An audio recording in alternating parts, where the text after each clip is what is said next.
Bonjour, dans cette vidéo, on va corriger un exercice de tournage mécanique.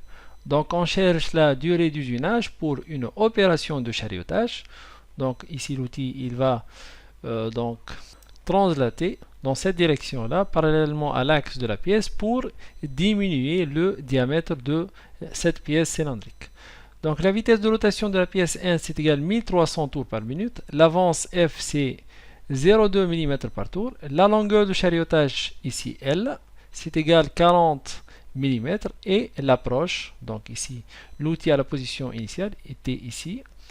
Donc c'est égal à 5 mm. L1, c'est la distance d'engagement ou d'approche de l'outil à la pièce. Donc la distance parcourue D par l'outil, c'est égal à quoi? C'est égal à L, la distance usinée, plus la longueur L1 de l'approche de l'outil.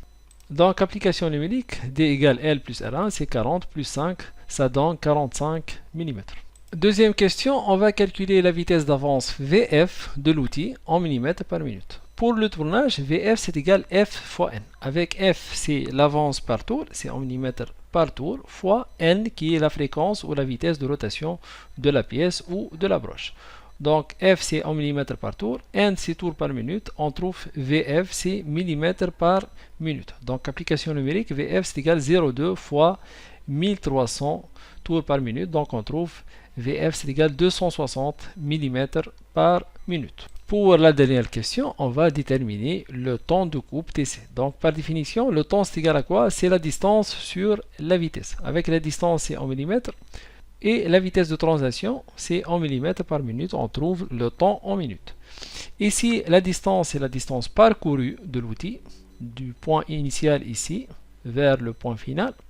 Sur la vitesse de translation, ou la vitesse d'avance de l'outil, donc D c'est égal à L plus L1, avec VF c'est égal à N fois F. Donc, application numérique, TC, c'est 45 mm sur 260 mm par minute. On trouve TC en minutes, c'est 0,17 minutes. Pour passer de minutes aux secondes, donc on va multiplier cette valeur-là par 60. Donc on trouve le temps de coupe, c'est égal à 10,4 secondes. Voilà, donc on a terminé cette application. Merci et à la prochaine.